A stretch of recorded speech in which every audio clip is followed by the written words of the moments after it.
Buenos días, apreciados estudiantes de la Cátedra de Fundamentación de Historia Política. Hoy vamos a trabajar la historia de los acuerdos de paz en Colombia. Es necesario entender cuáles han sido los antecedentes del proceso de la violencia en Colombia y para ello vamos a recordar un proceso que fue fundamental y que fue el detonante de alguna manera para la época denominada como la violencia, que fue el 9 de abril de 1948 cuando es asesinado el caudillo liberal Jorge Eliezer Gaitán. En el marco de ese proceso de la violencia en Colombia asume el poder el general Gustavo Rojas Pinilla en 1953. Y es en este periodo cuando se firma la primera amnistía, que se puede conocer como el primer proceso o acuerdo de paz en Colombia. Una de las primeras medidas que adoptó el teniente general Gustavo Rojas Pinilla después del golpe de Estado del 13 de mayo de 1953 que lo llevó al poder es precisamente la de declarar un cese al fuego unilateral contra las guerrillas liberales que estaban alojadas en los llanos orientales y proponerles una amnistía para todos los que entregaran las armas en ese momento.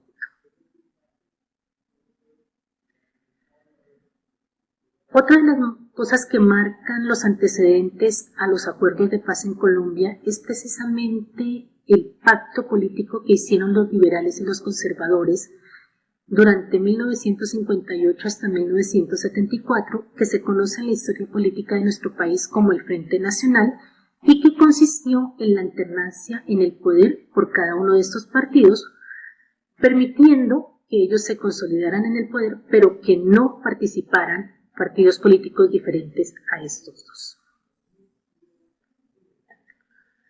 Se puede decir que en 1982, cuando llega al poder Belisario Betancur, se inicia lo que en nuestra historia política se conoce como los procesos o acuerdos de paz. En 1982, cuando Belisario Betancur asume la presidencia, se da un proceso de paz que podemos considerarlo como un medio de negociación para resolver los conflictos políticos y sociales que en ese momento Colombia estaba enfrentando durante el gobierno de este conservador. Una de las cosas fundamentales es que Betancur reconoce como actor político de oposición a la guerrilla armada y abre y da apertura a un proceso político democrático para que la guerrilla pueda estar en el proceso del diálogo de paz. Esta actitud de Betancur permitió llegar a unos acuerdos que van a ser fundamentales como el cese al fuego y la apertura de mesas de discusión sobre los grandes problemas nacionales que proponían reformas de tipo político relacionadas con la situación agraria, urbana, legislativa y que todo esto se enmarcaba en algo que era fundamental en ese momento, que son los derechos humanos. Durante el periodo de presidencia de Belisario Betancur se da la creación de la Comisión de Paz, que es la entidad que anuncia los diálogos con los grupos armados, y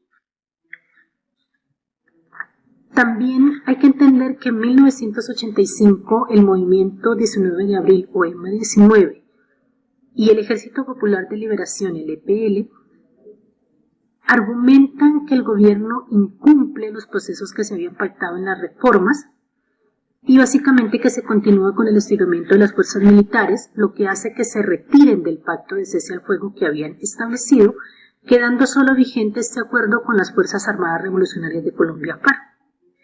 En ese momento, las FARC anuncian el lanzamiento de un partido político que va a ser la Unión Patriótica, que juega un papel fundamental en los procesos políticos más adelante. Lamentablemente, el proceso iniciado con el gobierno de Belisario Betancur, después de una infinidad de vicisitudes, llega a su fin con la toma del Palacio de Justicia por parte del M19 el 6 de noviembre de 1985. Asume el poder en 1986 Virgilio Barco. Como se había roto el acuerdo de cese al fuego firmado con las FARC durante el gobierno del liberal Virgilio Barco, considera que era necesario retomar este proceso y conforma lo que más adelante se va a conocer como la Consejería para la Reconciliación, normalización y rehabilitación de la presidencia, con un lema de mano tendida, pulso firme. Esta Consejería para la Reconciliación, Normalización y Rehabilitación de la Presidencia establece que las negociaciones solo se pueden dar entre el Estado, que representa a los ciudadanos, y los grupos insurgentes o guerrilleros de ese momento. En 1987 se da un proceso político interesante, y es que se da una alianza entre el Ejército Popular de Liberación, las Fuerzas Armadas Revolucionarias de Colombia, FARC, y el Ejército Popular de Liberación, que se conoce con el nombre de la Coordinadora Guerrillera Simón Bolívar, y la creación de sus milicias urbanas. En 1989 se retoma nuevamente el diálogo con algunos grupos levantados en armas, entre ellos el Ejército Popular de Liberación y el Quintín-Lame, y al año siguiente, es decir, en 1990, se logra la desmovilización de uno de estos grupos, que es el M-19. El M-19 va a tener influencia en la Asamblea Nacional Constituyente de 1991 con el nombre de Alianza Democrática M-19. Durante el periodo de Vigilio Barco, algo que es fundamental es que a lo largo y ancho del territorio de nuestro país se dan las iniciativas para la paz, que es la conformación de una serie de mesas para escuchar y para poder llevar a feliz término esta idea de paz.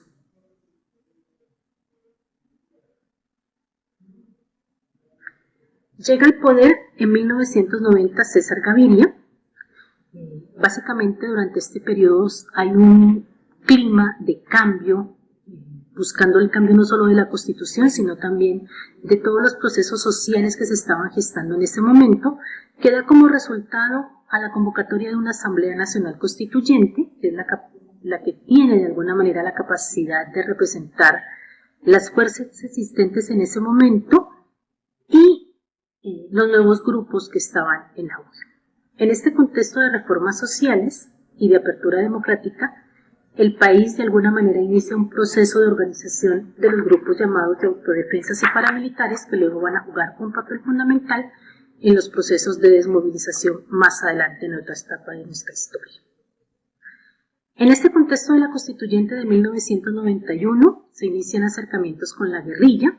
El gobierno intenta tener lugares de encuentro en el territorio nacional, pero deja claro que las operaciones militares de las Fuerzas Armadas continuarán en todo el país. En 1991 se reinician las conversaciones con las FARC, conocidas como los diálogos de Caracas y Tlaxcala, pero estos se rompen en 1993. Con la llegada al poder de Andrés Pastrana, se inicia un nuevo proceso de paz, que es conocido como el proceso de paz del Caguán. Son las negociaciones de paz con las FARC, que se inician en 1997 y que terminan abruptamente en el 2002. Una de las cosas fundamentales es que la mecánica de los diálogos de paz durante esta presidencia se centran en la figura de un alto comisionado para la paz. Pastrana, en 1998 como candidato del Partido Conservador, se reúne con el jefe de las FARC y ya como presidente electo crea una zona desmilitarizada denominada como el Caguán. En 1999 se instala nuevamente una mesa de negociación a la cual no acude Manuel Marulanda, el jefe máximo de las FARC, que fue denominado como la silla vacía. En el año 2002 asume el poder Álvaro Uribe Vélez. Con Álvaro Uribe Vélez el proceso de respaldo de los ciudadanos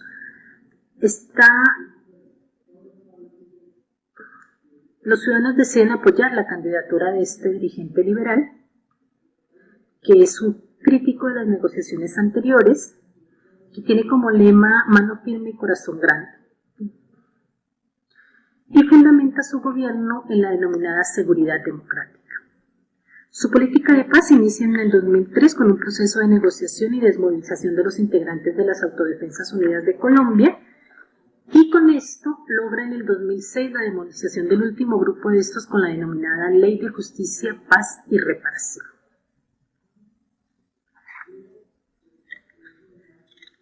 El gobierno de Uribe inicia una negociación con las FARC, con el Ejército de Liberación Nacional, y es así como en diciembre del 2005, con el apoyo de los gobiernos de Francia, España y Suiza, busca desmilitarizar una zona del valle con el fin de intercambiar rehenes en poder de las FARC, sobre todo los denominados reales de alto perfil, por presos de las FARC.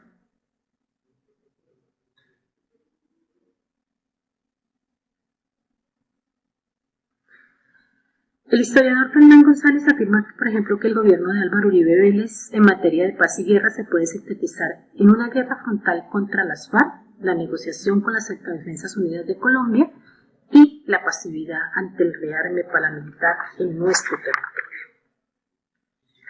Luego llega al poder en el 2010 Juan Manuel Santos. En el 2012, ante la serie de críticas que se habían dado frente a los procesos de paz anteriores, inicia una serie de diálogos entre el gobierno nacional y las FARC. Todo este proceso de negociación se conoce con el nombre de Acuerdo General para la Terminación del Conflicto y la Construcción de una Paz Estable y Duradera, que se firma en La Habana, en Cuba, y tiene como discusión los siguientes puntos: la política de desarrollo agrario integral, la creación de territorios campesinos, la participación política, por ejemplo, de las FARC, el cese de las hostilidades y la dejación de las armas, el cultivo, producción y tráfico de las drogas y el reconocimiento y reparación de las víctimas del conflicto armado como puntos fundamentales. En ese sentido, los invitamos ahora a observar cuáles son los puntos que se lograron en este último acuerdo de paz. ¿Hay futuro? Sí hay verdad.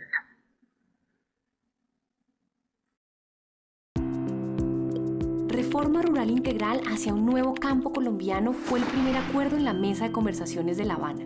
Su propósito es dar bienestar a quienes habitan el campo, como una condición necesaria para construir un país en paz.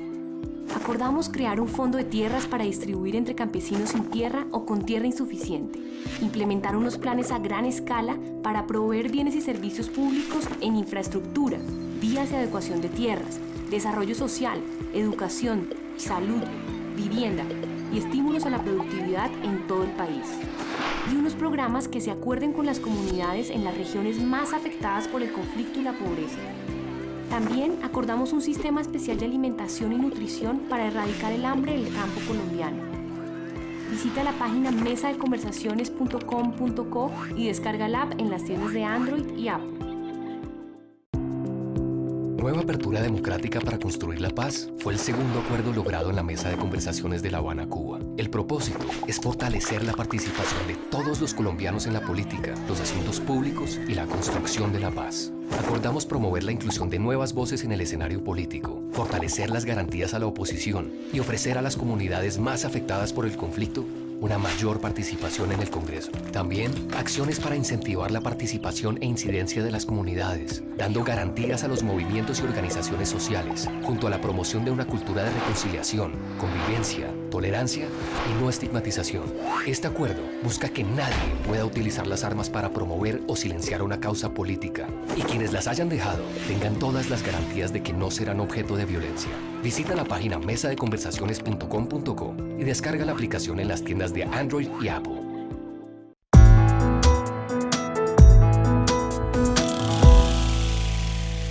Así será la dejación de armas y la reintegración de la guerrilla de las FARC. El objetivo del acuerdo final entre el gobierno y las FARC es que los integrantes de esta guerrilla dejen las armas y se reintegren a la vida civil. Para lograrlo, tienen un plazo de 180 días después de la firma del acuerdo. A ese día lo llamaremos el día D. Las partes pactaron un cronograma y unos estrictos procedimientos que se cumplirán así. A partir del día D, en las zonas veredales se restringen los vuelos militares a 5.000 pies de altura. El día D+1. El Gobierno Nacional y las FARC entregarán la ubicación de sus unidades a las Naciones Unidas para hacer posible los desplazamientos de los miembros de las FARC hacia las zonas veredales. El día D+5. Se inicia el desplazamiento de las unidades guerrilleras hacia las zonas veredales y el transporte del armamento individual. Del día D+7 al día D+30 se realiza el transporte de las armas de acompañamiento, del armamento de las milicias, las granadas y municiones por parte de los integrantes de las FARC.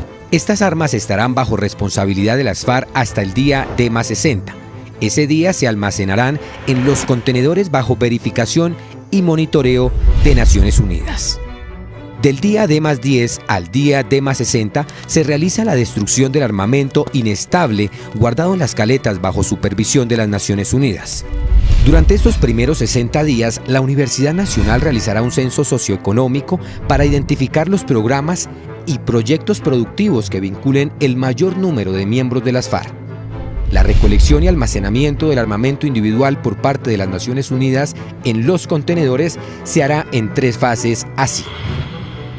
Al día D+90, el 30%.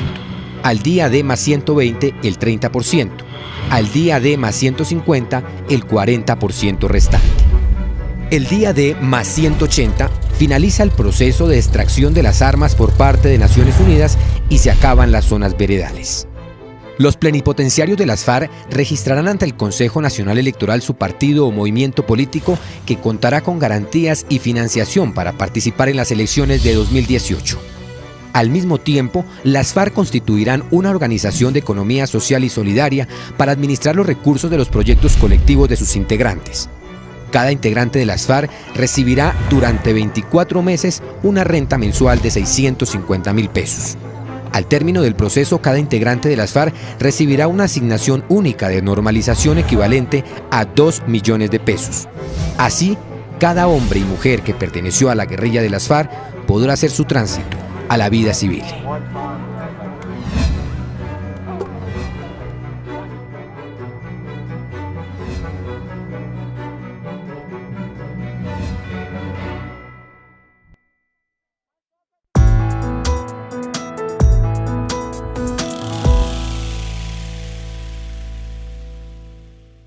El tercer acuerdo logrado en la mesa de conversaciones de La Habana, Cuba, fue Solución al problema de las drogas ilícitas. Su propósito es dar un tratamiento diferenciado a este problema.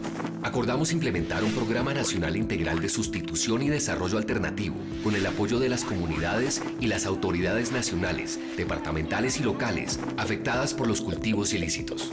Implementar una estrategia integral para reforzar y ampliar los esfuerzos contra el crimen organizado, en especial en las regiones, incluyendo la lucha contra el lavado de activos, controles a la producción y tráfico de insumos y nuevas acciones de lucha contra la corrupción. En cuanto al consumo, se acordó desde un enfoque de salud pública y derechos humanos, dar el tratamiento que requiere este problema en un trabajo conjunto entre el Estado, las familias y la comunidad.